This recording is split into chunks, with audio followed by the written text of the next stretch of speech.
Cari gadget murah berkualitas? Di Jagojetin aja. Gadget murah dan berkualitas hanya di jagojet.com. Jagoan gadget Indonesia.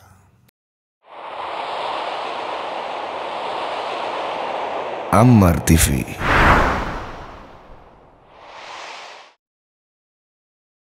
Bismillahirrahmanirrahim. Assalamualaikum warahmatullahi wabarakatuh.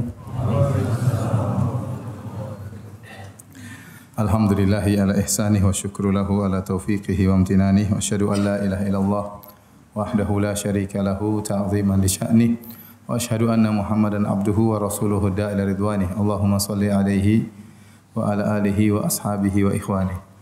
Hadirin dan hadirat yang dirahmati oleh Allah Subhanahu wa taala, puji dan syukur kita panjatkan kepada Rabbul Alamin, pencipta kita, yang memberi rezeki kepada kita, yang memberikan kesehatan kepada kita, yang memudahkan kita untuk bisa melangkahkan kaki ke masjid ini menjalankan salat zuhur berjamaah. Semoga salat kita diterima oleh Allah Subhanahu wa taala. Salawat dan salam tercurahkan selalu kepada junjungan kita Nabi Muhammad sallallahu alaihi wasallam, juga kepada keluarganya serta seluruh sahabat beliau tanpa terkecuali. Pada kesempatan kali ini insyaallah kita akan mengangkat topik tentang pembatal-pembatal puasa kontemporer ya. Karena kita tahu bahwasanya puasa adalah ibadah yang agung, seorang berusaha menjaga puasanya agar dia meraih pahala yang sebanyak-banyaknya di sisi Allah Subhanahu wa taala ya. Dan jangan sampai puasanya terbatalkan dengan pembatal-pembatal puasa, kecuali kalau karena uzur. Sebagaimana kita tahu keutamaan-keutamaan puasa, Rasulullah SAW bersabda, "Man shoma yauman fi sabilillah ba'adallahu wajhahu 'anil nar sab'ina kharifan." Barang siapa yang berpuasa sehari di jalan Allah Subhanahu wa taala, itu berpuasa karena Allah Subhanahu wa taala, maka Allah akan jauhkan wajahnya dari neraka jahanam sejauh 70 tahun ya. Ini menunjukkan seorang semakin berpuasa, semakin terjauhkan dari neraka jahanam, semakin terdekat menuju ke surga Allah Subhanahu wa taala. Dan Rasulullah SAW bersabda, "Man shoma ramadhana imanan wa ihtisaban ghufira lahu ma taqaddama min dzambihi." Barang siapa yang berpuasa karena di bulan Ramadan karena penuh keimanan dan berharap, maka akan diampuni dosa-dosanya yang telah lalu ya. Dan kita tahu juga bahwasanya di surga kata Nabi SAW, "Inna fil jannati baban yuqalu lahu Rayyan." Sungguhnya di surga ada pintu namanya pintu Rayyan. Yadkhul minhu shaimuna yaumal qiyamah. Orang-orang yang puasa akan masuk surga melewati pintu tersebut, sebagaimana diriwayatkan oleh Imam Al-Bukhari dan juga Imam Muslim. Semoga Allah bisa masukkan kita melalui pintu Ar-Rayyan di surga kelak. Hadirin hadirat yang dirahmati oleh Allah Subhanahu wa taala, sebelum kita membahas tentang pembatal-pembatal kontemporer ya, tentu kita perlu mengenal pembatal-pembatal puasa yang disepakati oleh para ulama yang sejak dulu dikenal dengan pembatal-pembatal puasa. Pembatal-pembatal puasa yang disepakati oleh para ulama ada 4, yaitu makan, minum, berhubungan dengan istri, dan haid atau nifas bagi wanita. Yang Allah sebutkan di antaranya dalam Al-Quran, kata Allah Subhanahu wa taala, "Uhilla lakum lailatas siyamir rafathu ila nisaikum." Dihalalkan bagi kalian di malam hari untuk menggauli istri-istri kalian. Berarti kalau di siang hari tidak boleh ya. Mafhumnya kalau dihalalkan di malam hari berarti di siang hari diharamkan. Sebagaimana juga Allah berfirman selanjutnya, "Fal ana bashiruhunna wabtagu ma kataballahu lakum." Sekarang di malam hari silakan kalian menggauli istri-istri kalian dan carilah rezeki yang Allah tetapkan bagi kalian. Wa kulu washrabu hatta yatabayyana lakumul khaytul abyadu minal khaytil aswadi minal fajr. Makanlah dan minumlah kalian sampai terbit fajar, sampai jelas benang putih dari benang hitam dari fajar. Ini menunjukkan di malam hari berhubungan dengan istri, makan dan minum dihalalkan. Berarti kalau siang diharamkan, makanya setelah itu Allah berfirman, "Tsumma atimus siyama ilal lail." Kemudian sempurnakanlah puasa kalian di siang hari sampai terbenam matahari. Jadi 3 perkara ini adalah pembatal puasa dengan ijma' ulama. Kemudian pembatal yang keempat adalah yang berkaitan dengan haid dan nifas bagi wanita. Nabi sallallahu alaihi wasallam mengatakan, "Alaysa idza hadat la tusalli wa la tasum." Bukankah wanita jika haid maka dia tidak berpuasa dan juga tidak salat? Oleh karenanya wanita jika di tengah-tengah puasa kemudian datang haid, maka puasanya batal. Puasanya batal. Taib hadirin dan hadirat yang dirahmati Allah Subhanahu wa taala. 4 perkara ini adalah 4 perkara yang membatalkan puasa yang disepakati oleh para ulama. Sebelum kita menyebutkan perkara-perkara yang diperselisihkan, kita sebutkan dulu bahwasanya ada beberapa kaidah. Yang pertama, jika 3 pembatal pertama ya dilakukan tanpa sengaja, maka tidak membatalkan puasa. Berbeda dengan kalau haid. Haid sengaja enggak sengaja ya tetap saja haid ya. Kalau haid tetap saja batal puasa. Jika seorang wanita haid meskipun 1 detik sebelum terbenam matahari, maka puasanya batal. Ya. Tidak dikatakan sia-sia, tidak ada yang sia-sia di sisi Allah Subhanahu wa taala. Dia tetap mendapatkan pahala, tapi secara aturan syariat puasanya batal dan dia harus mengqadha di hari yang lain. Meskipun dia haid 1 detik sebelum adzan maghrib, berarti puasanya batal. Adapun 3 perkara makan dan minum dan berhubungan, ini kalau tidak sengaja, menurut pendapat yang rajih, pendapat yang kuat di kalangan para ulama, maka tidak membatalkan puasa. Karena Nabi sallallahu alaihi wasallam bersabda, "Man shoma wa nasiya fa akala aw syariba falyutimma shaumahu fa inna ma at'amahu Allahu wa saqahu." Kata Nabi sallallahu alaihi wasallam, barang siapa yang berpuasa kemudian dia lupa, maka dia makan dan minum, maka hendaknya dia sempurnakan puasanya. Karena sungguhnya Allah telah memberikan dia makan dan minum, yaitu rizqun saqahu Allahu lahu. Itu rizki yang Allah berikan kepadanya. Jadi kalau seorang kebetulan lupa kemudian makan banyak ya, kemudian tambah lagi makan lagi, setelah kelegaan alhamdulillah, saya puasa. Enggak apa-apa, itu rezeki dari Allah Subhanahu wa taala ya. Ya makanya ulama khilaf, kalau ada orang makan, kita tahu dia lupa, kita tegur atau tidak? Ditegur apa dibiarin? Dibiarin aja ya. Kalau kita tegur, kita memotong rezeki Allah. Ada khilaf, ada yang mengatakan tegur karena ini kemungkaran. Masa bulan Ramadan berpuasa dia melakukan pembatal puasa. Ada yang mengatakan biarin aja, ada khilaf memang. Kalau saya lebih condong biarin aja. Jadi kalau dia lupa mau diapain ya? Saya sendiri pernah mengisi pengajian di salah satu tempat, kemudian panitianya jemput saya. Kebetulan kita tiba di pengajian lebih cepat. Harusnya pengajian jam 9 atau setengah 9, jam 8 kita sudah tiba, setengah jam sebelum pengajian. Akhirnya kata peniti tersebut, "Ustaz, kita sarapan dulu." Itu hari Senin atau hari Kamis. Dia puasa Senin Kamis ini sang panitia. Ya, saya bilang, "Taib, ya. Pergilah kita ke samping masjid tersebut ada warung-warung kecil ya. Kemudian dia pesan teh 2, tehnya ada. Kemudian dia pesan lagi, "Bu, nasi gorengnya sudah ada." "Oh, belum siap, Pak." Pergi lagi ke sebelah, "Mie ayam belum siap, Pak." Setiap makanan belum siap ya. Yang ada cuma teh 2. Akhirnya kita minum teh dan dia minum juga. Sampai sudah habis, dia bilang, "Ya Ustaz, saya puasa hari ini Ustaz." Rezekinya cuma teh aja. Rezekinya cuma teh. Pak, kalau tadi nasi goreng buka, dia rezekinya nasi goreng lumayan. Jadi kalau orang makan dan minum karena lupa, tidak mengapa ya.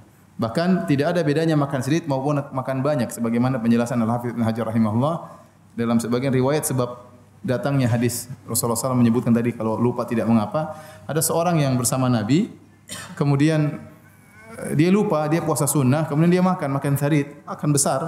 Setelah makan baru dia ingat. Maka Rasulullah SAW mengatakan tidak apa-apa, lanjutkan saja puasamu. Sehingga para ulama mengatakan yang benar tidak dibedakan antara makan sedikit maupun makan banyak. Selama dia benar-benar lupa, maka puasanya sah dan dia boleh melanjutkannya. Al-Hafidz Ibnu Hajar juga menyebutkan riwayat dalam Fathul Bari, ada seorang datang kepada Abu Hurairah. Dia cerita, "Ya Abu Hurairah, saya berpuasa. Kemudian saya pergi ke rumah seseorang, saya lupa, saya pun makan di rumahnya. Bagaimana?" Kata Abu Hurairah, "Enggak apa-apa, lanjutkan puasamu sah. Tapi masalahnya saya pergi lagi setelah itu, ngobrol-ngobrol, saya pergi lagi ke rumah yang lain. Di situ saya makan lagi, saya lupa lagi." Kata Abu Hurairah, "Tidak mengapa, lanjutin saja." Sampai 3 kali dia bilang, "Kemudian saya pergi lagi ke rumah yang lain, saya lupa, saya makan lagi." Kata Abu Hurairah, "Lanjutin saja. Kau seorang yang tidak biasa puasa. Berarti kau seorang yang tidak biasa puasa. Kalau orang sudah terbiasa puasa, dia akan bisa jaga. Yang biasanya lupa itu yang jarang puasa." biasanya makan.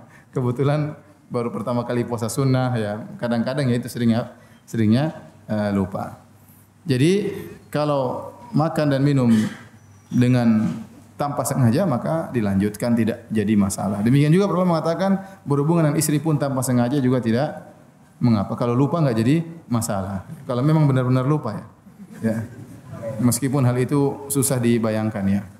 Kalau suami lupa biasanya istri ingat ya. Kalau istri lupa biasanya suami ingat. Tapi kalau dua-duanya kompak lupa ini yang memang agak repot ya. Biasanya kalau suami lupa, istrinya insya Allah ingat. Kecuali istrinya pura-pura lupa ya. Baik, hadirin hadirat yang dirahmati Subhanahu wa taala.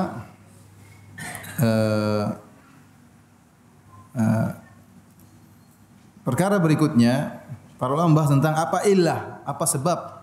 Ya, karena kita sedang akan berbicara tentang pembatal-pembatal kontemporer, kita harus tahu dalil tentang pembatal-pembatal yang disepakati. Batal disepakati tadi makan, minum, kemudian apa? Berhubungan. Ya, haid dan nifas tidak usah kita bahas karena itu tidak sudah jelas. Yang masalahnya 3 ini, makan, minum dan berhubungan dengan istri. Apa ilahnya? Apa sebabnya? 3 perkara ini membatalkan puasa, ya. Maka ada khilaf di kalangan para ulama. Tatkala berbicara tentang makan dan minum. Berbicara juga tentang masalah jima ya. Contoh, kita bicara dulu masalah jima ya. Masalah jima ya. Apa ilahnya? Membatalkan puasa. Ada yang mengatakan ilahnya karena memang berhubungan. Jima yaitu berhubungan, seorang laki berhubungan dengan wanita, di mana kemaluan masuk ke kemaluannya. Tidak dikatakan jima kecuali idzal taqal khitanan, kecuali kalau telah bertemu dua tempat khitan. Ya, laki khitannya di bagian bawah kepala zakar, disitulah tempat khitannya bertemu dengan tempat khitan wanita. Ya, itu baru dikatakan jima. Kalau jima sesuai sah maka dikatakan jima, kalau tidak sah namanya zina. Namanya zina ya. Mereka mengatakan demikian lafal dalam hadis bahwasanya terjadi jima. Kemudian Allah mengatakan fal ana basyiruhunna, dan setiap pada malam hari silakan gauli istri-istri kalian. Maksudnya jima. Karena mubasyarah dalam Al-Qur'an maknanya jima. Contohnya seperti firman Allah Subhanahu wa taala, wala tubasyiruhunna wa antum aakifuna fil masajid. Janganlah kalian menggauli istri-istri kalian tatkala kalian sedang iktikaf di masjid. Maksudnya kata para ulama berjima dengan istri membatalkan apa? Iktikaf. Kalau seorang lagi iktikaf kemudian dia pulang mampir ke rumah berhubungan dengan istrinya maka iktikafnya batal ya. Iktikafnya batal. Jadi mubasyarah artinya jima. Maka yang membatalkan puasa adalah jima saja. Selain jima maka tidak batal puasa.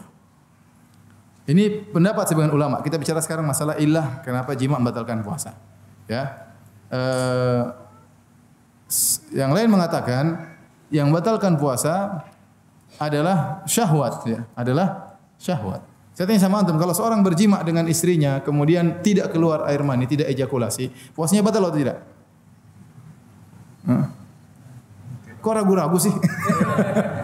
Seorang berhubungan istrinya, terjadi penetrasi ya, terjadi ilaj dalam bahasa Arabnya, tapi tidak sampai ejakulasi ya. Puasanya batal atau tidak? Batal atau tidak? Yakin? Yakin ya, batal ya, meskipun tidak ejakulasi.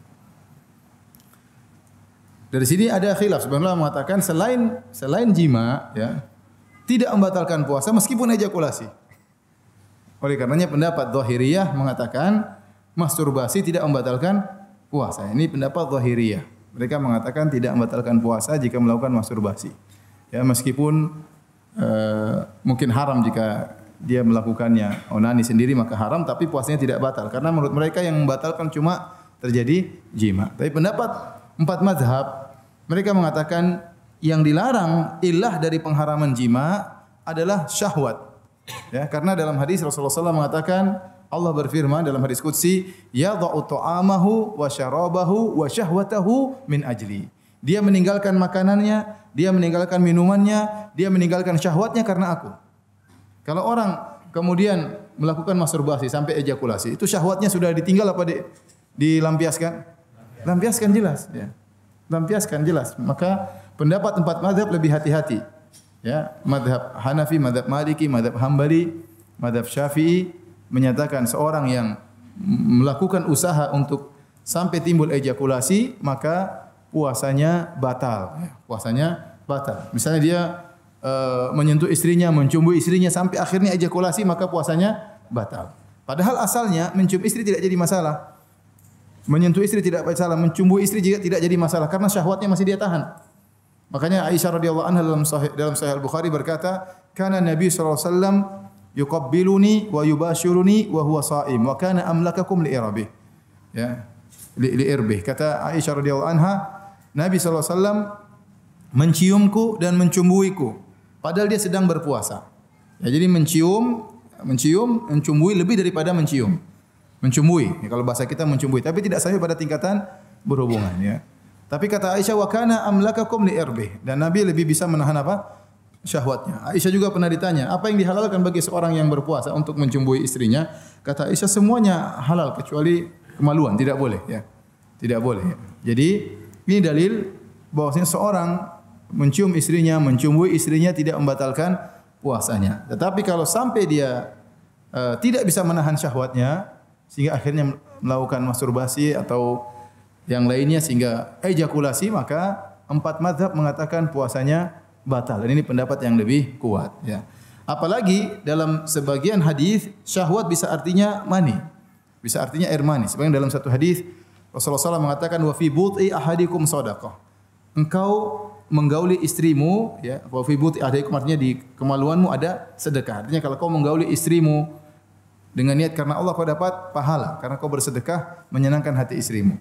Maka sahabat bertanya, "Ya Rasulullah, ayadha'u ahaduna syahwatahu wa lahu ajrun?" Ya Rasulullah, apakah salah seorang meletakkan syahwatnya di istrinya kemudian mendapatkan pahala?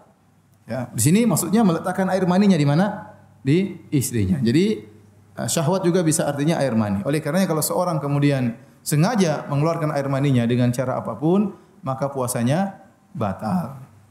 Paham? Tetapi ada perbedaan. Kalau orang sampai terjadi ejakulasi, dia sengaja berejakulasi tanpa melakukan hubungan jima. Saya ingatkan, jima tadi sudah kita jelaskan apa namanya definisinya, yaitu pertemuan dua tempat apa? Khitan. Secara bahasa, mohon maaf, kalau seandainya kepala zakar masuk ke kepala zakar masuk ke kemaluan istri, tetapi tidak seluruhnya, mohon maaf, misalnya hanya setengah, tidak seluruhnya, maka belum dikatakan apa? Jima. Karena jima itu harus ke pertemuan dua tempat sunat, yaitu di bagian bawah kepala zakar. Bukan zakar seluruhnya, tapi bagian bawah tempat sunat, tempat kulit yang dipotong. Kalau ketemu dengan kemaluan wanita sudah tenggelam bagian hasyafah, bagian kepala zakar, maka itulah jima. Ya, sama seperti seorang tatkala melakukan hubungan yang haram. Ya, ini sering terjadi. Saya sering dipanggil di pengadilan di kota Madinah, selalu ditanya kalau terjadi hubungan yang haram, perzinahan, ditanya apakah sempat terjadi penetrasi atau terjadi ejakulasi sebelum terjadi penetrasi, ditanya kepada sang wanita. Kalau ternyata terjadi ejakulasi sebelum penetrasi atau tidak masuk kemaluan bagian kepalanya, maka tetap dihukum, tapi bukan hukuman zina. Tapi bukan hukuman apa? Zina. Ya. Zina itu adalah jima yang haram. Jima yang haram. Ya. Nah, seorang kalau berpuasa kemudian batal karena jima, maka dia berdosa plus harus bayar kafarah. Dia berdosa dan dia harus bayar kafarah. Ya. Sebagaimana dalam hadis yang masyhur dalam Sahih Bukhari dan yang lainnya, tatkala ada seorang datang menemui Nabi sallallahu alaihi wasallam kemudian berkata, "Ya Rasulullah, halaktu." Wahai Rasulullah, saya telah binasa. Dalam sebagian riwayat dia mengatakan, "Ya Rasulullah, ihtaraqtu." Ya Rasulullah, saya telah terbakar. Maka Rasulullah SAW bertanya, "Wa ma ahlakak?" Apa yang buat kau? Apa yang telah membinasakan engkau? Apa yang buat kau binasa? Kata dia, "Asabtu imraati fi nahari Ramadan." Saya telah menggauli istri saya di siang hari bulan Ramadan. Orang ini menyesal dan dia tidak bisa menahan syahwatnya, ini berhubungan dengan istrinya dan dia ingin cari jalan keluar, datang kepada Nabi. Apa masalahnya? Apa yang harus dia tempuh supaya bisa menghilangkan dosa-dosanya? Ya. Ini mengatakan, saya telah binasa, saya telah terbakar dengan dosa. Ya, maka Rasulullah SAW mengatakan, ya, hal tastati'u an tu'tika raqabah? Apa kau mampu untuk membebaskan budak? Kata dia, "La, saya tidak mampu." Ya, saya bukan orang kaya Rasulullah. tidak mau memiliki budak untuk saya merdekakan. Maka Rasulullah SAW berpindah pada kafarah yang kedua. Fahal tastati'u an tut'ima sittina miskinan? Apakah kau mampu untuk memberi makan 60 fakir miskin? Yang kedua dia Rasulullah tanya dulu, apakah kau mampu hal tastati'u an tasuma syahrain mutatabi'ain? Apakah kau mampu untuk berpuasa 2 bulan berturut-turut? Kata dia, Rasulullah, puasa inilah yang bikin saya binasa ya. Bikin saya terjerumus ya. 1 bulan saja saya tidak tahan sama istri saya, apalagi suruh 2 bulan berturut-turut. Maka Rasulullah SAW berpindah pada yang ketiga, fahal tastati'u an tut'ima sittina miskina? Apakah kau mampu untuk beri makan kepada 60 fakir miskin? Kata dia, saya tidak mampu, tidak punya harta. Akhirnya dia pun duduk terdiam, Rasulullah SAW pun diam juga. Sebenarnya mengatakan Rasulullah SAW menunggu wahyu. Ini orang ini bagaimana nasibnya? Enggak bisa semuanya. Enggak ada kafarah yang keempat. Yang pertama bebaskan budak, yang kedua puasa 2 bulan berturut-turut, yang ketiga memberi makan 60 orang fakir miskin. Akhirnya tiba-tiba ada yang membawa al-araq, yaitu keranjang korma yang kemudian akhirnya diberikan kepada Nabi. Akhirnya Rasulullah SAW mengatakan, "Ainal muhtariq?" Kata Nabi, "Mana tadi orang yang terbakar?" Kata para ulama, Nabi tetap menambahkan orang yang terbakar. Berarti dia berdosa. Karena dia terbakar dengan apa? Terbakar dengan dosa. Ya. Rasulullah SAW mengatakan, "Ainal muhtariq?" Mana orang yang berdosa tadi, yang terbakar dengan dosa? Jadi saya Rasulullah. Rasulullah SAW ini ambil korma, berilah makan kepada fakir miskin. Kata dia, "Ala afqara minna ya Rasulullah." Ya Rasulullah, apakah saya beri kepada orang yang lebih miskin dari saya? Rasulullah, demi Allah di Madinah saya yang paling miskin ya Rasulullah. Maka akhirnya Rasulullah SAW mengatakan, "At'im ahlak," berilah makan kepada keluargamu. Maka Rasulullah SAW tertawa hatta badat anyabuhu. Rasulullah SAW tertawa sampai kelihatan gigi taringnya ya. Kenapa? Karena orang ini datang dalam kondisi ketakutan, kemudian pulang dalam kondisi senang ya. Tapi antum jangan coba-coba ya. Taib hadirin dan hadirat Allah Subhanahu wa taala, ini kafarah orang yang melakukan pembatal puasa karena jima. Nah, kafarah ini tidak berlaku bagi orang yang membatalkan puasanya dengan melakukan ejakulasi ya. Dia berdosa, puasanya batal karena dia sengaja membatalkan puasanya, terjerumus dalam dosa besar, tapi tidak harus bayar apa? Kafarah. Karena tidak terjadi jima. Yang wajib membayar kafarah adalah jika terjadi apa? Jima ya. Demikian juga para ulama mengatakan pendapat yang rajih bahwasanya jika seorang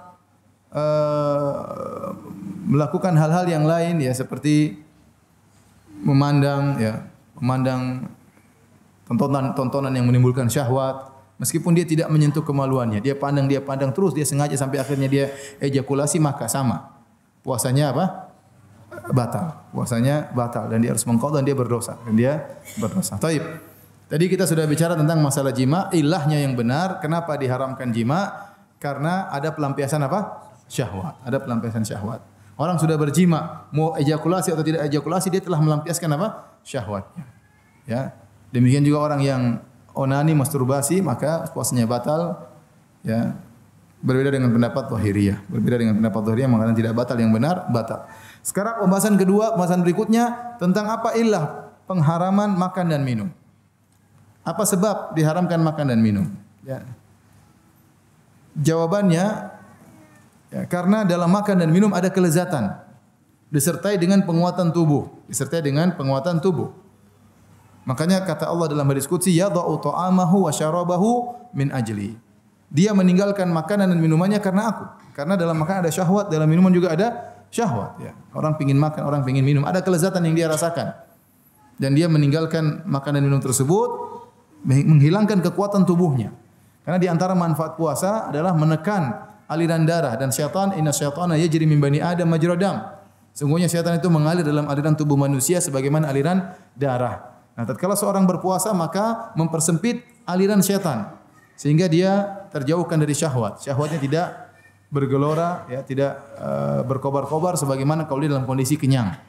Oleh karenanya para ulama mengatakan ilahnya yang benar dilarang makan dan minum karena memakan makanan yang makan dan minuman tersebut ada nilai kelezatannya dan ada nilai penguatan apa? Tubuh. Dan tidak bisa jadi demikian kecuali dia masuk dalam apa? Dalam lambung. Ya. Makanan masuk di lambung kemudian diolah menjadi apa? Energi. Kenapa saya sampaikan ini? Karena ada khilaf di kalangan para ulama tentang apa sebabnya kenapa makan minum diharamkan. Ada sebagian ulama mengatakan, pokoknya kalau masuk dalam lubang, ada beberapa pendapat. Kalau ada yang masuk dalam lubang tubuh, ya, maka membatalkan puasa. Membatalkan puasa. Ya. Apakah masuk melalui mulut? Apakah masuk melalui perut? Apakah masuk melalui belakang? Kalau masuk dalam rongga tubuh maka batal. Mereka yang membatalkan puasa adalah sesuatu yang asing masuk dalam rongga tubuh. Ini pendapat sebagian ulama ya. Ya. Namun Allah alam bisawab, yang benar yang batalkan puasa, Allah menamakan yang batalkan puasa itu makan dan minum. Makan dan minum. Ya.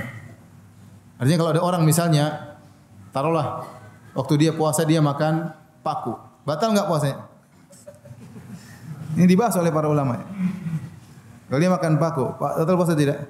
Tidak, kan itu bukan makanan, bukan juga apa? Minuman, tidak ada kelezatan di situ. Itu orang bahlul, orang goblok. Contohnya kuda lumbing puasa. Makan beling, batal enggak puasanya?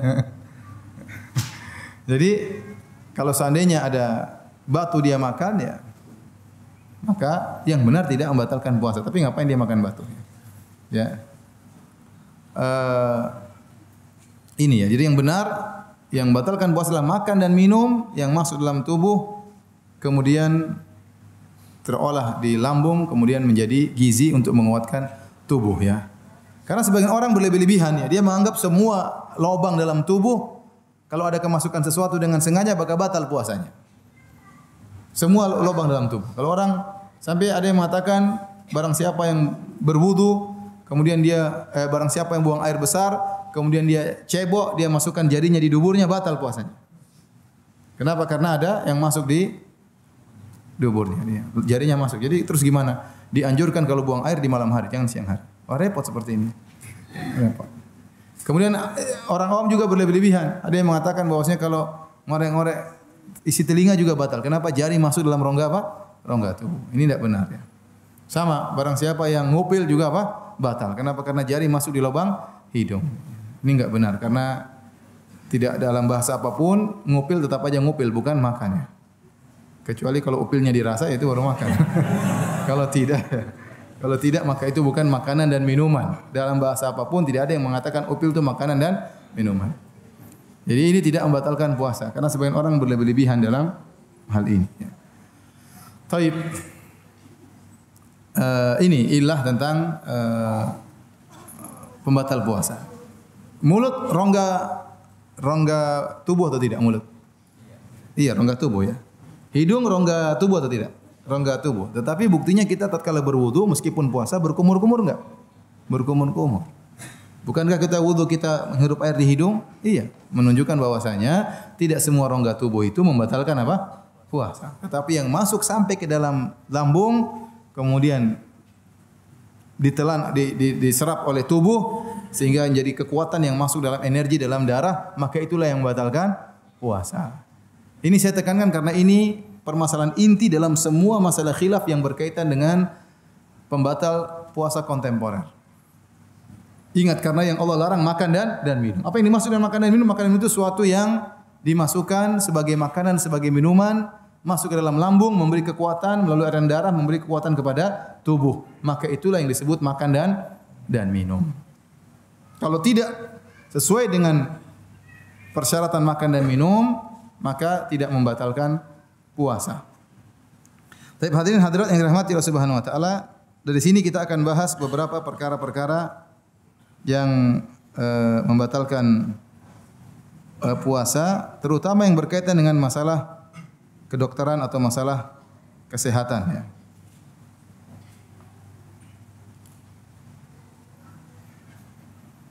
Yang pertama, beberapa perkara yang masuk lewat mulut ya, yang diperselisihkan oleh para ulama di zaman sekarang, ulama kontemporer. Permasalahan kontemporer yang diperselisihkan oleh para ulama kontemporer.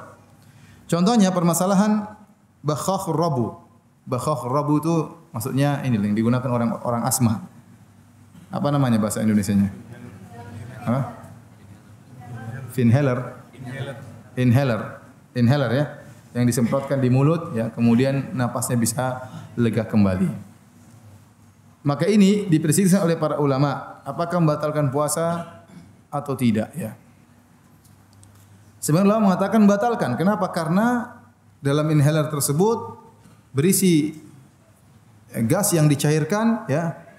Kemudian dalam campurannya ada obat. Ada obat. Kemudian tatkala disemprot pasti masuk dalam lambung. Pasti masuk dalam lambung. Meskipun sedikit tapi ada yang masuk karena disemprotkan di mulut, dan mulut ini adalah rongga yang menyalurkan ke dalam lambung. Benar atau tidak? Ya, rongga yang disalurkan sampai ke dalam lambung. Oleh karenanya kalau orang menyemprot inhaler maka batal puasanya karena dia memasukkan air cairan bersama obat dalam tubuh. Ini pendapat ulama yang mengatakan bahwasanya inhaler membatalkan puasa. Namun jumhur ulama kontemporer mengatakan tidak membatalkan puasa. Ini pendapat Syekh bin Baz, Syekh Utsaimin rahimahullahu taala dan para ulama yang lain. Kata mereka kenapa tidak membatalkan? Karena inhaler itu kalau nggak salah isinya 10 ml. Satu itu 10 ml itu adalah oksigen bercampur dengan obat. Kemudian satu alat itu bisa semprot 200 kali. Bisa semprot 200 kali. Berarti sekali semprot berapa mililiter? 10 bagi 2 berarti 1/20. 1/20 mililiter. Berapa itu 1/20? 0, berapa? 0,05. 0,05 mililiter sekali semprot. Itu adalah jumlah yang sangat sedikit, Dan jumlah yang sangat sedikit seperti itu, apalagi niatnya bukan untuk makan dan minum, maka dimaafkan oleh syariat. Dalilnya apa? Dalilnya kita tatkala wudu, kita dibolehkan, bahkan sebagian ulama mengatakan diwajibkan untuk berkumur-kumur dan untuk istinsyaq, yaitu menghirup air di hidung. Tatkala kita tamatmut, kita berkumur-kumur, yakin bahwasanya pasti ada sisa air di mulut kita.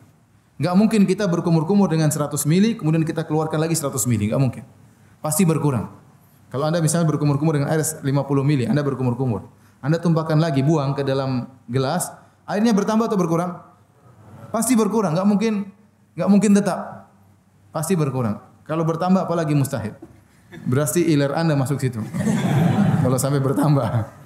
Tapi kenyataannya harusnya tidak bertambah, harusnya berkurang. Nah, berkurang itu pasti banyak, lebih dari 0,05 mililiter. Paham maksudnya, logikanya? Antum cobalah, saya mau coba ya. saya minum aja. Jadi kalau air kita berkumur-kumur, antum tumpahkan kembali, apalagi mulut antum kering lagi puasa. Antum berwudu, berkumur-kumur. Apalagi kumur-kumur yang pertama. Kumur pertama antum tuang, pasti berkurang airnya.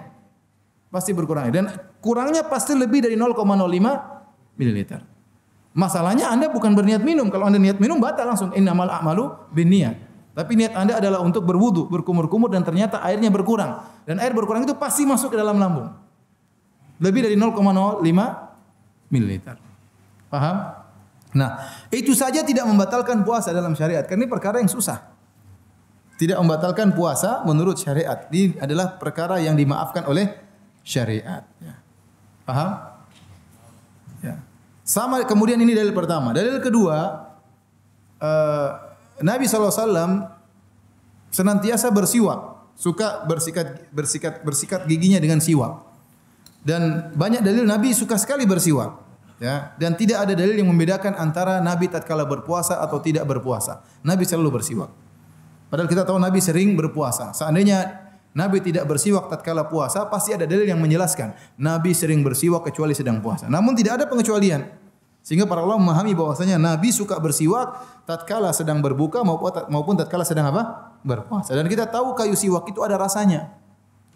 Kayu siwak itu ada rasanya. Nah, kalau orang bersiwak ada rasa mentolnya. Ya, tatkala dia buang ludah dari, pasti ada sisa mentolnya. Pasti ada atau tidak? Berarti ada zat kimia yang tersisa. Bahkan sebenarnya mengatakan ada 8 zat kimia dalam siwak yang bermanfaat bagi kesehatan. Zat kimia tersebut tidak mungkin hilang. Ente mau kumur-kumur tetap aja pasti ada nempel.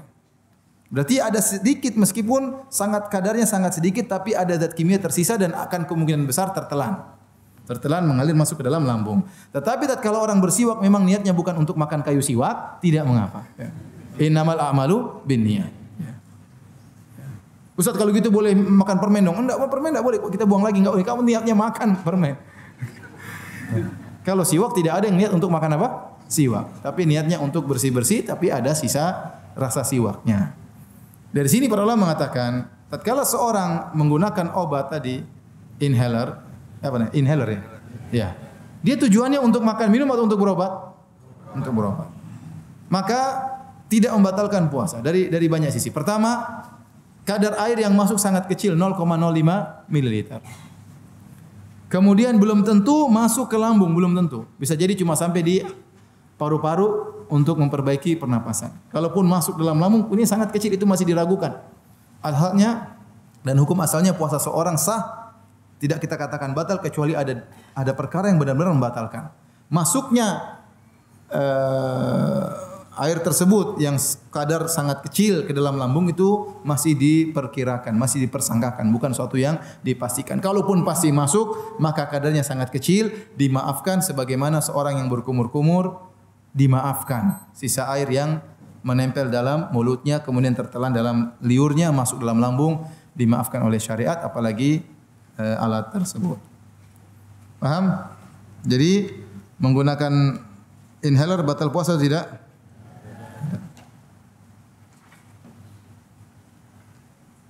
Perkara kedua yang disebutkan oleh para ulama juga tentang masalah kesehatan adalah tablet yang digunakan oleh penderita jantung. Yang kalau terserang dia maka meletakkan tablet tersebut di bawah lidahnya. Iya. Apakah itu membatalkan puasa atau tidak? Maka ada khilaf di kalangan para ulama. Ada yang mengatakan batal karena taruhnya di mana? Di mulut. Dan dia akan masuk dalam lambung. Ada yang mengatakan tidak batal. Kenapa tidak batal? Karena dia tidak masuk ke lambung. Tapi dia langsung masuk di bawah ini, kemudian masuk di tidak tahu di mana, di pori-pori atau di saraf-saraf atau di sel-sel, langsung menuju ke jantung, bukan ke lambung. Ini obat ini arahnya tidak kemana? Ke lambung. Makanya kalau taruh di sini ya batal. Tapi taruhnya di bawah apa? Lidah.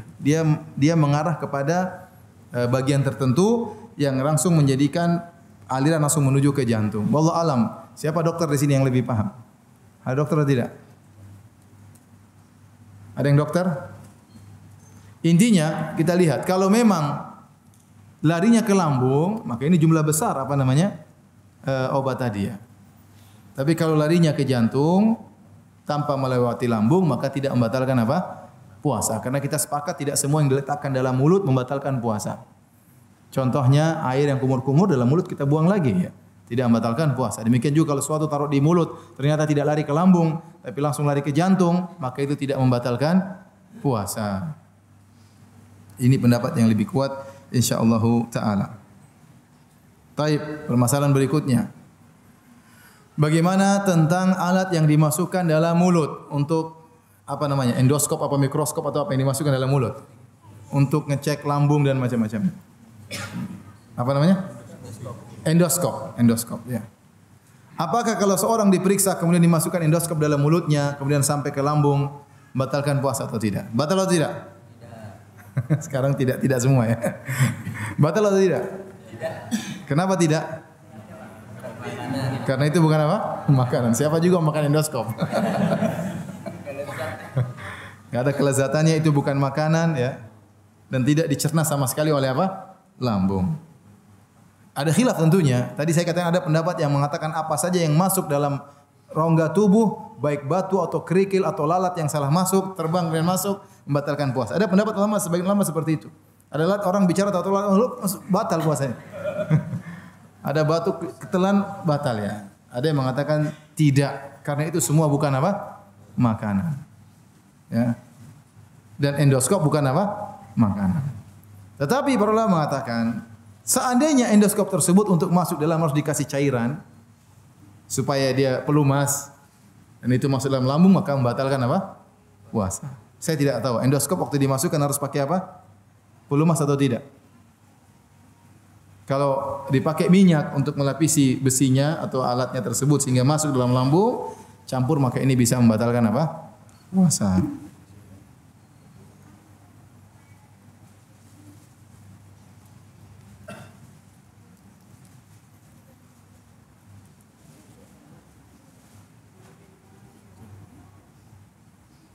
Baik, pembahasan berikutnya, kalau tadi semua pembahasan yang masuk lewat mulut, sekarang perkara-perkara yang masuk lewat hidung. Perkara-perkara yang masuk lewat hidung yang diperiskis oleh para ulama. Semua ini berkaitan dengan obat-obatan,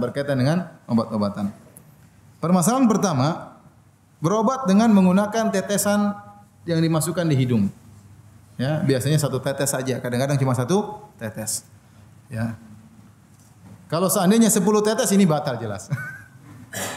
Ya, karena Rasulullah SAW mengatakan dalam hadisnya, dalam hadis Laqit bin Sabrah, kata Rasulullah SAW, wa balik fil istinsyak illa an takuna sha'iman. Kata Nabi, hendaknya kau tatkala berwudu bersungguh-sungguhlah untuk menghirup air istinsyak. Kecuali kau sedang puasa. Kalau kau sedang puasa jangan bersungguh-sungguh, khawatir bablas masuk. Nah, ini menunjukkan kalau seorang menghirup air kemudian dia telan maka puasanya batal. Karena kita tahu hidung dan mulut adalah dua saluran yang menyampaikan ke dalam apa? Lambung. Tidak ada yang ragu, hidung dan mulut adalah saluran yang bisa mengantarkan kepada lambung. Makanya Nabi melarang seorang tatkala berwudu, tatkala sedang puasa jangan terlalu kencang kata Nabi ngirup airnya. Khawatirnya kebablasan. Tapi kalau seorang sedang tidak puasa enggak jadi masalah. Kata Nabi hirup dengan dalam-dalam. Nah, sekarang kalau ada pengobatan menggunakan tetesan air di hidung, obat. Satu tetes kanan, satu tetes kiri. Apakah puasanya batal atau tidak? Antum gimana? Batal atau tidak? Hah? Batal atau tidak? Ulama saja khilaf apalagi antum. Sebagian ulama mengatakan tidak batal. Kenapa? Kalau cuma satu tetes, dia tidak akan sampai ke lambung. Kenapa? Dia sudah terserap oleh selaput-selaput yang ada di sekitar apa? Hidung. Karena untuk sampai ke lambung jauh, dia harus naik dulu, kemudian berputar. Masih kan jauh itu. Belum sampai ke lambung sudah habis. Paham?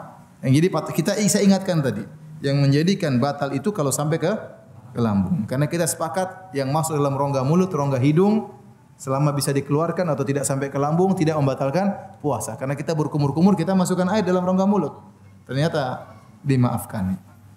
Oleh karenanya, mereka sebagian mengatakan yang kalau cuma satu tetes, maka tidak sampai ke lambung karena dia melalui perjalanan yang jauh dan dia sudah terserap oleh selaput-selaput hidung, kemudian mungkin selaput yang lainnya sehingga sampai ke lambung sangat sedikit. Kalaupun sampai ke lambung, ya itu tidak sampai ke lambung. Kalaupun sampai ke lambung maka sangat-sangat sedikit. Lebih sedikit daripada sisa air wudu, sisa kumur-kumur tatkala berwudu. Oleh karenanya dimaafkan karena niatnya bukan untuk minum dan makan. Memasukkan obat niatnya untuk apa? Berobat. Innamal a'malu binniyat. Niat sangat penting. Niat sangat penting. Tapi seandainya 10 tetes kemungkinan besar masuknya apa? Banyak. Ya, itu membatalkan. Tapi kalau sangat sedikit maka menurut sebagian ulama tidak membatalkan wudu.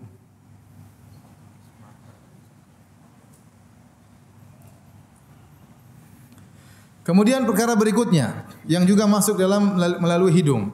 Gas oksigen. Kalau orang sakit hirup oksigen, batal puasa atau tidak? Ya. Dia sakit kemudian harus butuh oksigen, taruh ini alat kemudian dihirup oksigennya. Puasanya batal atau tidak? Ya jelas tidak lah. Nanti hirup udara juga tidak apa? Tidak batal apalagi apa? Apalagi oksigen murni. Ya. Ini udara campur-campur asap kendaraan saja tidak batal apalagi oksigen apa? Murni. Demikian juga masalah kalau tadi inhaler, kalau yang cuma hidung aja apa namanya?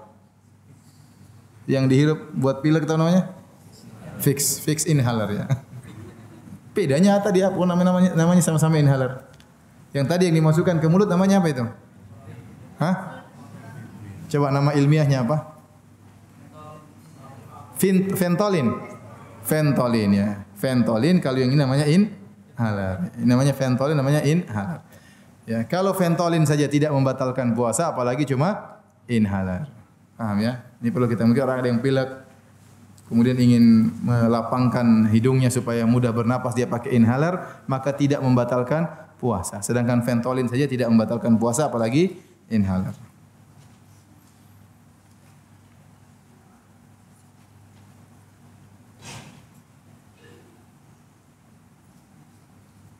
Baik, pembahasan berikutnya. Sesuatu yang dimasukkan lewat telinga. Pertama, pengobatan dengan memasukkan tetesan di telinga. Membatalkan puasa atau tidak? Tidak.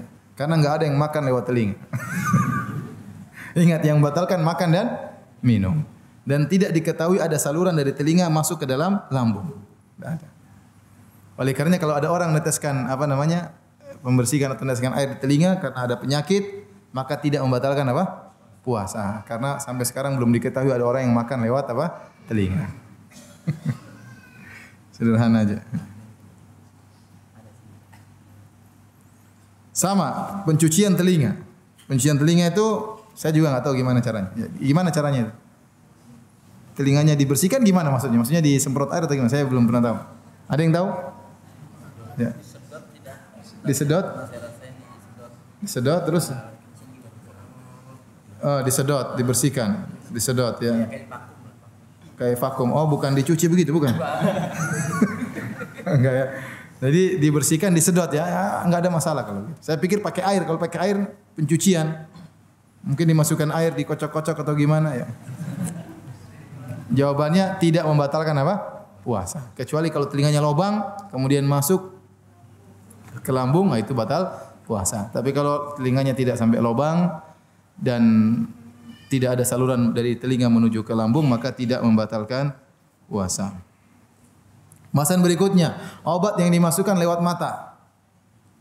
Apakah membatalkan puasa atau tidak? Kenapa? Kenapa tidak? Karena belum diketahui ada orang pernah makan lewat mata.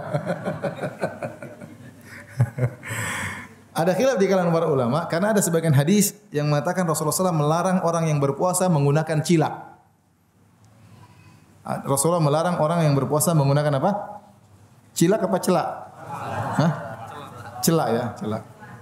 Alkohol kalau apa namanya? Iktihal ya. Rasulullah SAW apa? Melarang menggunakan celak ya. Celak, celak. Menggunakan celak. Bukan cilak ya? Memang cilak itu apa? Cilok itu makanan. Celak ya, celak ya, celak. Ya. Tidak boleh menggunakan celak. Ya. Tidak boleh menggunakan celak. Sehingga para ulama yang menilai hadis ini kata mereka, kalau celak dilarang bagi orang yang berpuasa, ini menunjukkan ada hubungan antara mata dengan saluran makanan, pencernaan. Oleh karena orang kalau pakai celak, terkadang dia merasakan pahit di mana? Dia rasakan pahit di lidahnya. Oleh karenanya orang pakai celak puasanya batal. Karena Rasulullah SAW melarang orang pakai celak. Nah kalau pakai celak membatalkan puasa, berarti pakai obat tetes mata juga membatalkan apa? Puasa. Ini pendapat pertama. Namun pendapat ini dibantah oleh banyak ulama. Ulama mengatakan tidak membatalkan puasa, kata mereka, hadis di mana Nabi melarang menggunakan celak, hadisnya dhaif. Secara sanadnya hadisnya apa? Dhaif. Kemudian belum pernah diketahui ada orang makan lewat mata. Dan belum juga diketahui ada saluran dari mata menuju ke mulut sampai ke lambung, enggak ada. Adapun rasa yang dirasakan bukan berarti ada zat yang kemudian masuk ke lambung. Berarti belum berarti ada zat yang masuk ke lambung. Kan panca indera kita di antaranya lidah, mungkin dia punya rasa yang kuat ya, tetapi tidak sampai ke dalam lambung. Oleh karenanya Allah alam bisawab tidak membatalkan puasa. Lagi pula cairan yang masuk di mata juga sangat sedikit. Kita kaji satu tetes mungkin tumpah-tumpah. Kalau kita satu tetes saja apa? Airnya tumpah-tumpah di mata. Jadi pendapat yang lebih kuat bahwasanya obat tetes mata tidak membatalkan puasa karena mata bukan saluran untuk makan dan minum dan belum diketahui ada orang makan pakai mata.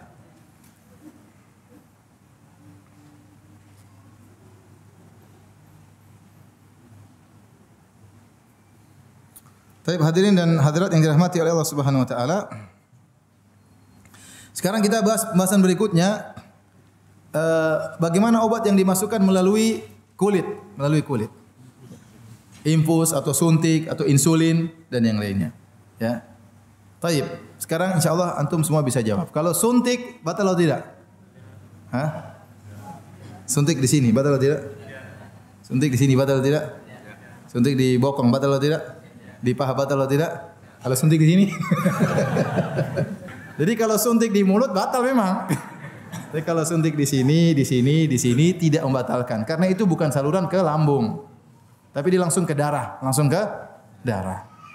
Dan tidak ada kelezatan di situ, tidak ada kelezatan. Dan dia niat memang bukan untuk menguatkan tapi untuk pengobatan. Paham? Demikian juga insulin. Insulin juga bukan untuk makanan dan minuman, tapi dia adalah untuk obat.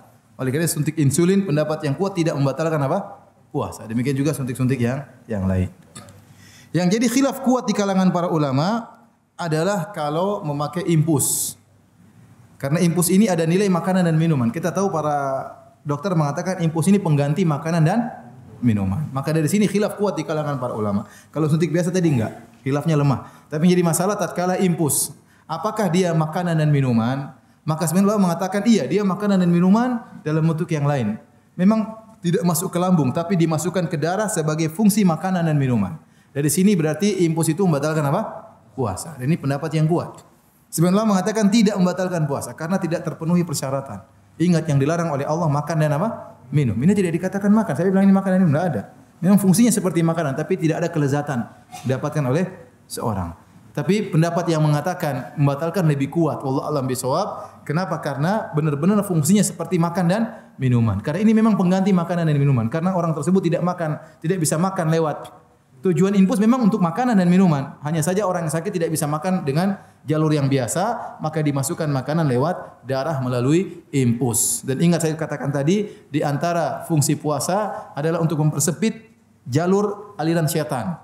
Ya, dan tatkala karena orang berpuasa dia kurang makan sehingga syahwatnya berkurang karena aliran syaitan menjadi sempit. Nah, tatkala dia mengisi darahnya dengan infus, ini memperkuat dia. Jadi wallahu alam bisawab, yang benar infus membatalkan apa? Puasa. Lagi pula orang yang diinfus biasanya orang sakit. Kalau sakit sudah batal aja, enggak usah paksa apa? Puasa. Saya ulangi lagi pula orang yang biasa diinfus biasanya orang sakit. Apa ada orang sakit, orang sehat diinfus? Jawabannya tidak ada. Orang yang diinfus biasanya orang yang sakit. Nah, kalau orang yang sakit dibolehkan untuk berbuka. Wa man kana minkum maridhan aw ala safarin fa iddatun min ayyamin ukhra. Barang siapa di antara kalian yang bersafar atau sakit, silakan berbuka. Jadi pendapat yang kuat infus itu membatalkan puasa. Adapun kalau memakai dahanat, pakai minyak balsam, minyak kayu putih, batal puasa atau tidak? Ya kalau pakainya di lidah ya batal. Tapi kalau pakainya di sini di paha enggak jadi batal. Ini semua bukan saluran makanan dan minuman, tidak sampai kepada lambung. Tapi hadirin dan hadirat yang dirahmati Allah Subhanahu wa taala, masih banyak pembahasan tapi terakhir aja saya sampaikan masalah mengambil darah. Mengambil apa? Darah. Ya, donor darah membatalkan puasa atau tidak. Ya, pembahasan ini juga pembahasan yang khilaf yang sangat kuat di kalangan para ulama karena mereka khilaf sejak dulu tentang hukum hijamah. Tentang hukum apa? Hijamah. Kalau orang berbekam batal atau tidak. Dalam satu hadis kata Rasulullah SAW, aftarul hajim wal mahjum. Bahwasanya telah berbuka orang yang membekam dan orang yang dibekam, ya. Sehingga mereka mengatakan hadis ini kuat menunjukkan kalau orang yang membekam dia batal karena dahulu cara bekam dengan menyedot. Menyedot apa? Darah dan kemungkinan darahnya apa? Masuk ke mulut dan sering begitu. Makanya dianggap batal. Adapun al-mahjum yang dibekam batal karena melemahkan. Karena dahulu kalau orang bekam ya pakai sayatan sehingga darah yang keluar sangat banyak. Sehingga membuat dia lemah dan syariat menghalangi jangan sampai puasa bukan mematikan orang, ya tidak, karena tujuan puasa bukan buat orang semakin sakit, tidak. Nah, kalau orang sudah hijamah paksa puasa khawatir dia sakit. Oleh karenanya orang yang dibekam puasanya batal. Puasanya batal. Ini pendapat sebagian ulama. Sebagian ulama mengatakan bahwasanya hadis itu mansukh. Karena dalam satu hadis Rasulullah SAW mengatakan, sahabat mengatakan ihtajaman Nabi sallallahu alaihi wasallam wa huwa shaim. Rasulullah SAW pernah berbekam dalam kondisi apa? Berpuasa. Dan tidak disebutkan Nabi mengqadha puasanya tersebut. Ini menunjukkan puasa Nabi tidak batal. Sehingga khilaf mana yang di luar hadisnya, mana yang belakangan hadisnya. Tetapi kalau kita kembali kepada pendapat jumhur ulama, ya maka kebanyakan ulama dan juga kebanyakan salaf menyatakan bahwasanya berhijamah tidak membatalkan puasa. Sebagaimana dalam hadis Sabit Al-Bunani, dia bertanya kepada Anas. Sabit Al-Bunani bertanya kepada sahabat Anas bin Malik, "Akuntum takrahuna al-hijama lis-shaim?" Apakah kalian wahai para sahabat? Jadi Sabit Al-Bunani tabi'in. Dia bertanya kepada Anas bin Malik sahabat. "Akuntum takrahuna al-hijama lis-shaim?" Apakah kalian para sahabat tidak suka bekam bagi orang yang sedang berpuasa? Ala ahdi Rasulillah, di zaman Rasulullah sallallahu alaihi wasallam. Qala la. Kata Anas, "La illa min ajli dha'af." Ya, illa min ajli dha'af. Bahwasanya kami tidak suka kalau membuat lemah. Ya, artinya apa? Kalau sebabnya karena membuat lemah, ya. Kemudian juga dalam hadis Abu Sa'id Al-Khudri, jadi sebabnya karena masalah lemah. Karena hijamah membuat orang lemah dan mengkhawatirkan orang yang hijamah kalau puasa bertambah sakitnya. Hadis Abu Sa'id Al-Khudri, beliau berkata, "Rakhasa Rasulullah sallallahu alaihi wasallam lis-shaimi fil hijamah." Rasulullah SAW beri keringanan bagi orang yang berpuasa untuk berbekam. Para ulama berdalil dengan hadis ini, kata Abu Sa'id Al-Khudri, rakhasa, Rasulullah SAW beri keringanan bagi orang yang berpuasa untuk berbekam. Hadis ini mengisyaratkan bahwasanya hukum asal berbekam bagi orang berpuasa, hukum asalnya tidak boleh. Kemudian datang keringanan. Paham? Saya ulangi, tatkala Abu Sa'id Al-Khudri berkata, rakhasa Rasulullah SAW lis-shaim fil hijamah. Rasulullah SAW beri keringanan bagi orang yang berpuasa untuk berbekam. Berarti menunjukkan hukum asalnya berbekam dilarang, kemudian diberi keringanan. Ini menguatkan bahwasanya memang asalnya berbekam membatalkan puasa, kemudian datang hadis yang memansukhkan, yang menunjukkan bahwasanya berbekam tidak membatalkan puasa. Kalau seandainya kita memilih pendapat jumhur salaf bahwasanya bekam tidak membatalkan puasa, ini berarti donor darah tidak membatalkan puasa, apalagi cuma periksa darah tidak membatalkan apa? Puasa, ya. Ya, apalagi sahabat dahulu banyak yang mereka berjihad dalam kondisi apa? Berdarah-berdarah dan mereka tidak membatalkan puasa mereka, ya. Dan ini pendapat yang lebih kuat. Tapi kalau kita berpendapat sebagian ulama di antaranya pendapat Ibnu Taimiyah rahimahullah bahwasanya bekam membatalkan puasa, maka kita katakan donor darah membatalkan puasa. Karena diambil darahnya sangat apa? Sangat banyak. Orang pasti lemas, makanya disuruh makan kacang hijau, disuruh makan apa buat apa namanya? Supaya penambah darah. Adapun kalau cuma ngambil darah cuma sedikit maka tidak membatalkan puasa karena tidak melemahkan.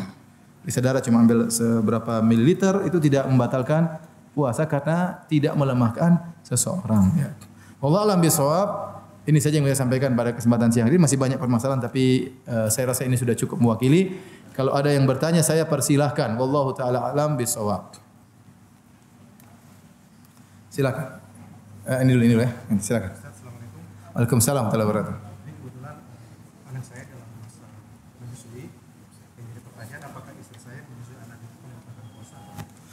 Beliau bertanya bahwasanya istrinya sekarang sedang menyusui anaknya. Nah, kalau istrinya menyusui anaknya apakah puasanya batal? Tentu tidak. Istrinya karena bukan pembatal puasa menyusui, tidak. Tetapi apakah istrinya boleh tidak puasa? Mungkin pertanyaan demikian lebih cocok. Istri saya sedang menyusui, apakah boleh istri saya tidak puasa? Jawabannya lebih baik tidak usah puasa. Kenapa? Karena anak kita punya hak. Bahkan jangankan sudah lahir, anak kita dalam kandungan pun punya hak, janin. Maka jangan seorang mengatakan saya kuat berpuasa kok meskipun saya hamil. Iya kau kuat tapi anakmu kasihan, gizinya asupan gizinya kurang. Maka banyak dokter mengatakan kalau wanita hamil jangan berpuasa karena kenyataannya akan mengurangi asupan gizi sang janin. Maka dia berbuka demi sang anak. Meskipun sebenarnya dia kuat. Sama seorang yang menyusui anaknya kalau dia berpuasa maka air susunya akan lebih sedikit. Kasihan anaknya sehingga gizinya kurang. Oleh karenanya kalau memang air asinya sedikit maka lebih baik dia tidak berpuasa demi menyenangkan anaknya karena anaknya yang kecil juga punya hak. Ya, jadi tidak mengapa di antara uzur untuk tidak puasa adalah hamil dan menyusui. Adalah hamil dan menyusui. Silakan. Assalamualaikum warahmatullahi wabarakatuh. Ya. Iya. Kalau kita tidak berjima yang hanya keluar masturbasi gitu. Iya. Apakah tidak bisa merawatnya itu dendanya seperti apa? Saya tadi katakan kalau seorang berjima maka dia kena kafarat. Pertama dia dosa, kemudian dua dia bayar kafarah. Kafarahnya tadi bukan pilihan tapi dari secara tingkatan. Pertama memerdekakan budak. Kalau tidak mampu puasa 2 bulan berturut-turut. Kalau mampu enggak boleh pindah yang ketiga. Ya saya enggak mau puasa 2 bulan, saya pengin kasih makan 60 orang miskin aja gampang, tinggal beli nasi bungkus 60 bagi-bagi selesai. Enggak. Kalau tidak mampu berpuasa baru pindah ke kafarah yang ketiga. Nah, kalau orang melakukan masturbasi atau onani sehingga kemudian atau sengaja ejakulasi ya tanpa melakukan jima, apakah ada kafarahnya? Jawabannya tidak ada. Karena dia bukan jima, tapi dia bukan cukup, dia harus beristighfar kepada Allah Subhanahu wa taala karena dia dosa dan berbuka puasa dengan sengaja tanpa udzur, maka itu dosa besar, ada ancamannya. Ancamannya disiksa dalam neraka jahanam. Ustaz, jima bila ketemu 2 khitanan, bagaimana kalau istrinya tidak dikhitan? Ya. Atau suami belum dikhitan karena mu'allaf, ya anggap saja sudah dikhitan. Itu cuma sekedar Rasulullah menjelaskan tempat posisi. Seandainya tidak dikhitan pun tetap saja apa? Tetap saja ya, tetap saja tidak boleh ya. Tetap saja dinamakan apa? Jima ya.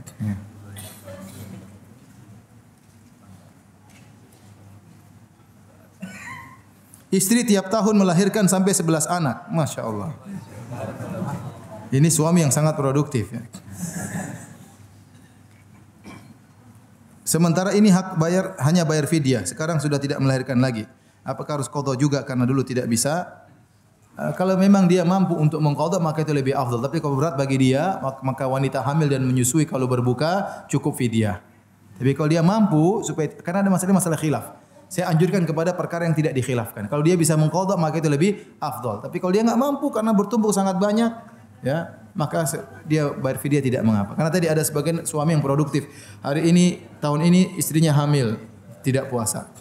Setelah kelahiran, belum lagi nifas. Mungkin tidak puasa lagi. Kemudian menyusui 2 tahun, tidak puasa. Atau setahun. Kemudian tahun ketiga hamil lagi. Tidak bisa puasa lagi. Tahun keempat, nyusui lagi. Tidak puasa lagi. Tahun kelima hamil lagi. Tahun keenam nyusui lagi. Tahun ketujuh hamil lagi. Terus kapan mau qadha ya? Tidak bisa qadha. Maka kalau dalam kondisi yang seperti ini tidak mengapa dia bayar fidyah. Apakah buka puasa tanpa uzur bisa diganti puasanya? Ini khilaf yang panjang di kalangan para ulama.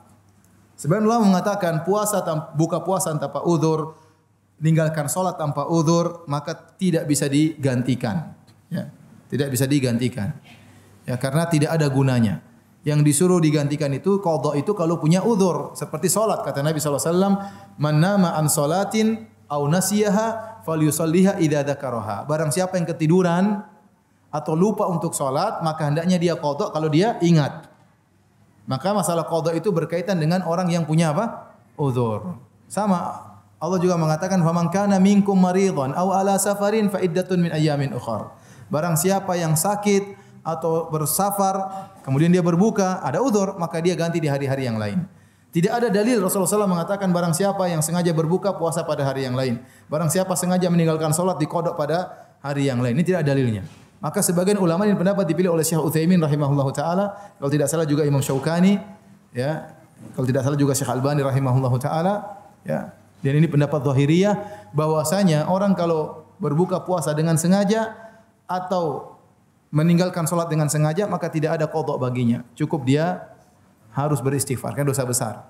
Tapi jumhur ulama 4 mazhab, mazhab Syafi'i, mazhab Maliki, mazhab Hambali, mazhab Hanafi mengatakan buka puasa dengan sengaja atau meninggalkan salat dengan sengaja tanpa uzur tetap harus diqadha.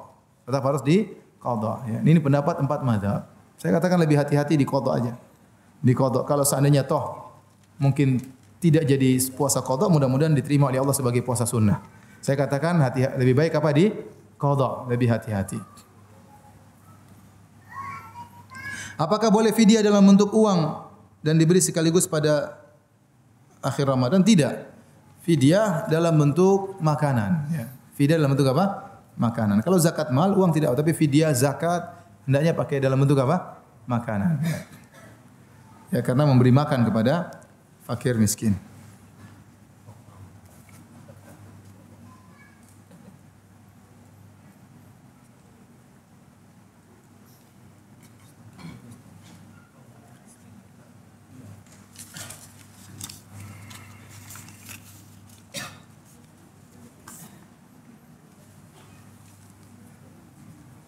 Ana mau bertanya, padahal perihal melakukan sahur setelah adzan subuh atau salat subuh dikarenakan bangun kesiangan karena tidak sengaja.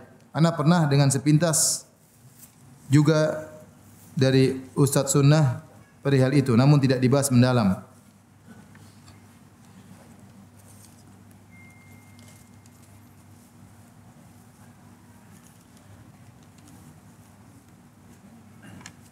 Saya enggak tahu pertanyaannya apa ini. Intinya, kalau sudah azan maka tidak boleh makan dan minum. Barang siapa sudah dengar azan kemudian santai aja makan dan minum maka puasanya tidak sah karena Allah kasih limit. Kata Allah, makan dan minumlah kalian sampai azan apa? Subuh. Kata Nabi, wa kulu inna Bilalan yu'adzinu bilail wa kulu washrabu hatta yu'adzina Ibnu Ummi Maktum. Kata Nabi, Bilal itu adzan pertama masih malam, maka silakan makan dan minum kalian sampai dengar adzannya Ibnu Ummi Maktum, adzan kedua. Ya berarti batasan terakhir makan itu apa? Adzan. Ya, adzan. Sebelum adzan ke subuh masih boleh makan. Kalau di masjid bilang imsak masih boleh makan ya. Imsak artinya makan terus tapi hati-hati enggak apa-apa. Imsak itu tidak ada dalilnya. Jadi masih boleh makan kecuali adzan. Kalau adzan maka harus berhenti. Barang siapa sudah dengar adzan dia nekat makan terus, maka ini batal puasanya. Ini pendapat jumhur ulama. Memang ada hadis kata Rasulullah sallallahu alaihi wasallam, man idza sami ahadukum nida wal ina'u fi yadihi fala yadh'u hatta yaqdi hajatahu. Kalau salah seorang dari kalian mendengar adzan sementara bejana masih di tangannya, maka jangan dia letakkan sampai dia menunaikan hajatnya. Di sini banyak didhaifkan oleh para ulama. Ya. Kalaupun disahihkan oleh para ulama, sebagian pendapat sebagian ulama, maka maksudnya rukhsah. Itu secukupnya. Kalau dengar adzan maka kita minum selesai. Jangan kita menggampang-gampangkan. Ya. Sudah dengar adzan masih makan terus. Ya. Papi sudah adzan, santai mami. Papi sudah tahu hadisnya. Itu telur goreng mami, telur. Papi sudah adzan, santai aja mami, tenang aja. Kerupuk bawa sini, sambal terasi bawa sini. Itu tidak boleh seperti itu ya. Itu namanya menggampangkan permasalahan. Ini tidak boleh, tidak sah kata jumhur ulama ya. Saya peristiwa yang aneh yang pernah saya dengar cerita tentang seorang ya pergi ke pondok, kemudian mereka mengadakan salat malam bersama, qiyamul lail, kemudian mereka sahur bersama. Tiba waktu azan, muridnya berkata, "Ustaz, saya mau azan." Kata ustaznya, "Tunggu dulu, saya masih makan, tunggu dulu."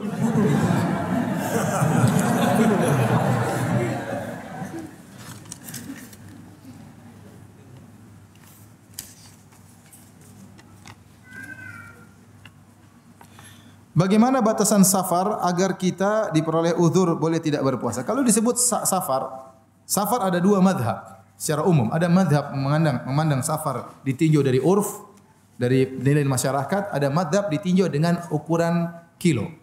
Jumhur ulama berpendapat namanya safar itu kalau 80 kilo lebih. Itu namanya apa? Safar. Sebagian ulama seperti Zahiriyah mengatakan tidak mesti lihat kiloan, tetapi jumlah kilo. Tetapi lihat apakah masyarakat menganggap safar atau tidak. Antum pilih pendapat yang mana ya. Saya sih lebih condong kepada pendapat Zahiriyah ya. Tapi dan itu banyak disampaikan oleh para ulama. Secara dalil lebih condong pendapat Zahiriyah karena Nabi tidak pernah mengatakan safar ukurannya sekian. Tetapi untuk lebih hati-hati sebagian ulama berfatwa dengan madhab jumhur 4 madhab. Karena kalau kita bilang menurut masyarakat safar maka safar, banyak orang yang salah paham. Contohnya ada sebagian yang berfatwa demikian. Tidak perlu lihat ukuran, tapi lihat menurut masyarakat dianggap safar, maka itu safar. Sehingga ada orang yang misalnya pergi dari Bogor ke Depok sudah dianggap safar sama dia. Padahal masih 20 kilo misalnya. Bogor Depok berapa kilo? Hah? Dekat kan? Dekat ya. Dianggap safar, akhirnya dia jamak qashar. Ya. Sekalian aja buka puasa kalau Ramadan. Kalau buka puasa dia enggak berani. Tapi kalau jamak qashar dia nekat. Ini salah seperti ini. Kan sudah ganti kota, tidak semua ganti kota dianggap safar oleh masyarakat. Saya tanya sama antum, apakah ada masyarakat menganggap dari Bogor ke Depok sebagai safar? Tidak ada. Kalau orang pergi dari Jakarta ke Bandung dianggap safar atau tidak? Orang sanggap safar. Tapi kalau Jakarta ke Depok sampai sekarang saya belum pernah dengar masyarakat menganggap itu apa? Safar. Ingat yang dimaksud urf adalah urf masyarakat.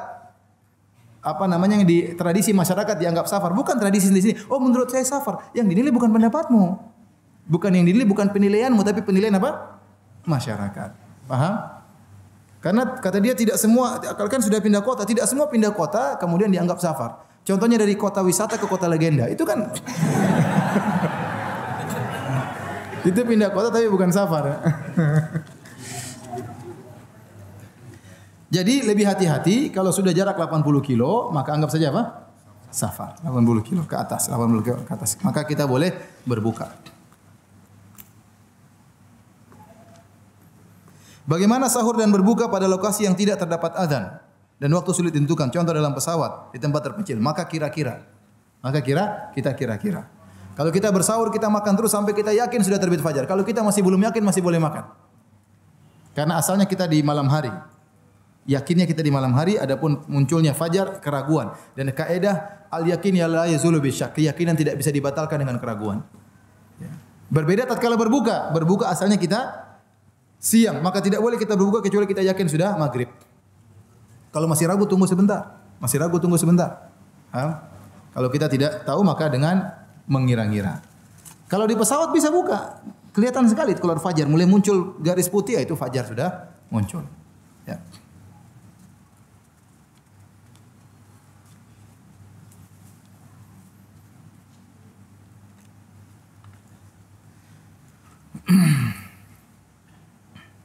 Afwan bertanya di luar tema, Ustaz, apa fadilah bagi orang tua bila menyegerakan pernikahan anaknya?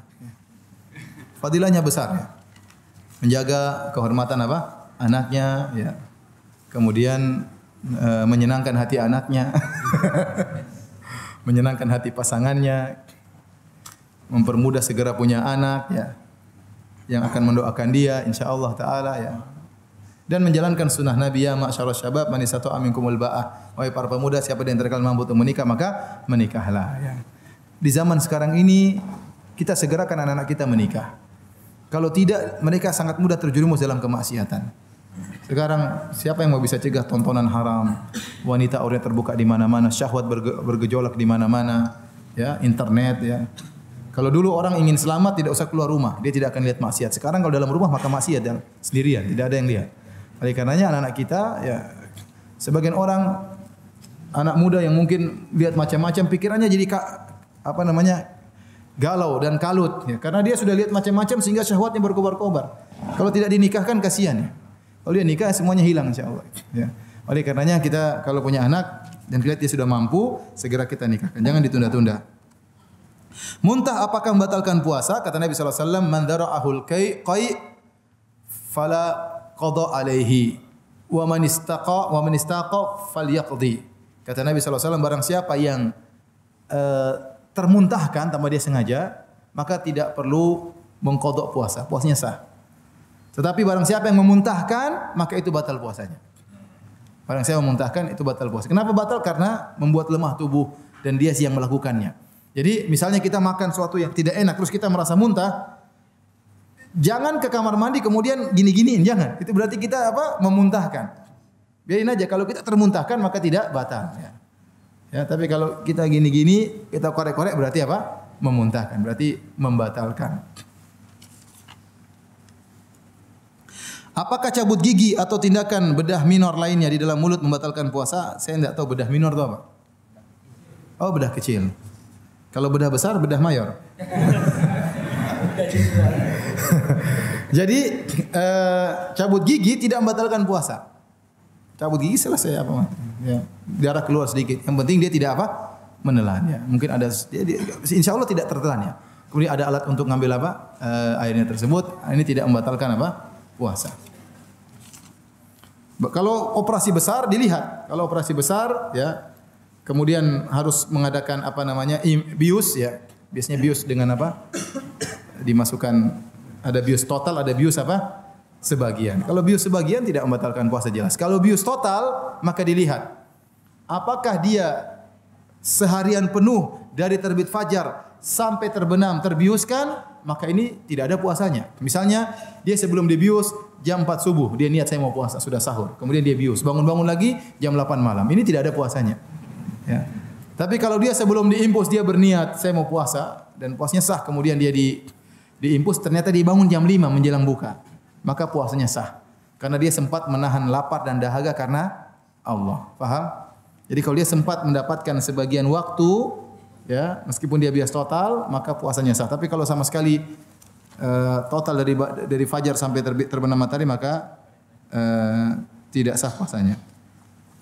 Ustadz, kalau suami mencembui sampai mengeluarkan mani, bagaimana hukumnya? Batal. Jadi suami harus tahu diri ya. Kalau kira-kira sudah dia merasakan, seorang laki merasakan kira-kira mau keluar, maka dia berhenti. Tapi sudah susah. Ya. Karena kalau seorang laki sudah benar-benar bergejolak syahwatnya, 2/3 otaknya sudah hilang. Terkadang hilang semua otaknya. Oleh karenanya orang kalau sudah bergejolak syahwatnya depan wanita, dia tidak berkutik. Dia melakukan zina, dia tahu zina haram, dia tembak saja. Dia tahu anaknya bagaimana, istrinya kasihan mendoakan dia cuek aja. Kenapa? Dia sudah tidak bisa berpikir dengan baik. Karena bagaimana menurut dia bagaimana yang penting dia bisa melampiaskan syahwatnya. Bagaimana tentang membatal puasa yang non makan seperti dan jima, misalnya marah yang sangat berbohong ya. Ini Ini yang batal kalau berbohong, ini yang batal pahalanya. Puasanya tidak batal tapi pahalanya batal. Ini saya sudah bahas dalam pengajian tersendiri, saya tidak ingin mengulangi lagi.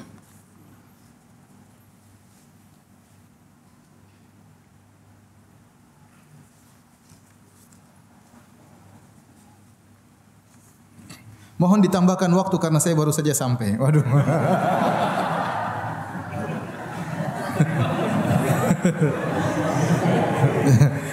Saya juga pingin nambah waktu, tapi saya ada kajian lagi habis ini berikutnya. Betul, saya pingin juga nambah waktu, tapi saya ada keperluan yang lain. Selain ini masih ada kajian ya. Masih ada kajian. Hari ini saya kajian 5 kali ya. Sebenarnya saya tidak ingin, saya pingin cuma 2 kali, tapi qadarullah ada tembak saya gimana lagi? Terpaksa saya harus penuhi permintaan teman-teman ya. Ya, jadi mohon maaf saya tidak bisa tambah waktu. Yang terlambat datang tanya kepada yang hadir tadi ya.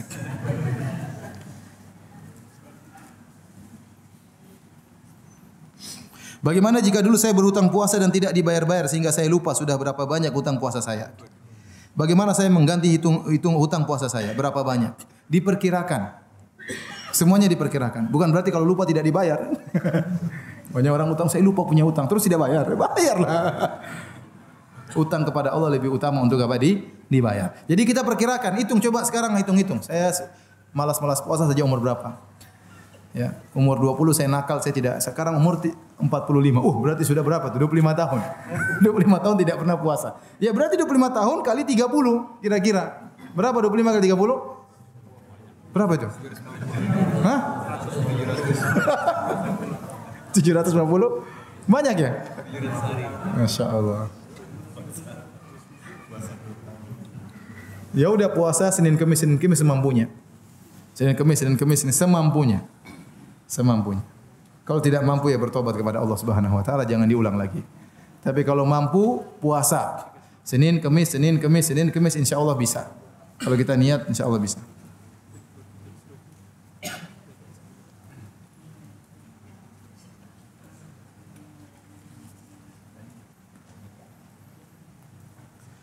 Ustaz, teman ana belum lama ini pulang umrah dan dia mengatakan bahwa di Masjid Nabawi saat salat Jumat azannya 2 kali dan berdekatan. Benar, azannya setengah jam beda jaraknya. Azan pertama, azan kedua berapa? Setengah jam. Dan ini sunnahnya Utsman bin Affan.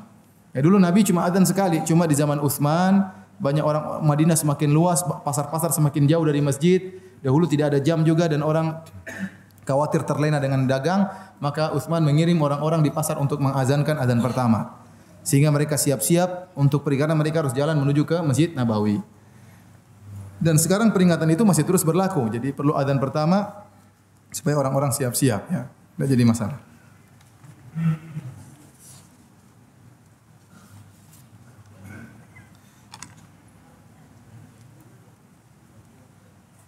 Bila ibu saya sepuh 87 tahun, sehat tapi tidak mampu puasa, apakah kami harus menggantikan beliau atau hanya fidyah? Cukup fidyah. Ya, cukup fidyah, tidak perlu gantikan puasanya. Cukup fidyah. Sehari sekali makan. 1 hari diganti dengan sekali makan siang atau makan malam. Lengkap dengan air minumnya. Ya.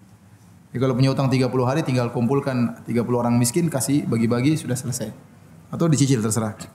Bolehkah gosok gigi setelah sahur azan subuh? Jawabannya tadi apa? Boleh. Ini terlambat datang sepertinya. Tapi demikian saja hadirin hadirat, mohon maaf banyak sekali pertanyaan tidak bisa saya jawab karena kekurangan ilmu. Semoga Allah mengampuni dosa-dosa kita semua. Semoga kita bisa berpuasa dengan baik dan diterima amalan ibadah kita. Subhanakallah bihamdik asyhadu an la ilaha illa anta astaghfiruka wa atubu ilaik. Assalamualaikum warahmatullahi wabarakatuh. Hai, sahabat Ammar TV, sudah lihat kan videonya? Masya Allah bukan? Insya Allah videonya bermanfaat ya. Yuk bantu dakwah kami dengan menyalurkan zakat, infak dan sedekah ke rekening kami. Insya Allah donasi teman-teman akan digunakan untuk biaya peralatan dan operasional dakwah Ammar TV. Terima kasih ya sudah nonton video kami. Jangan lupa like, komen, dan share video-video kami. Jazakumullah khairan.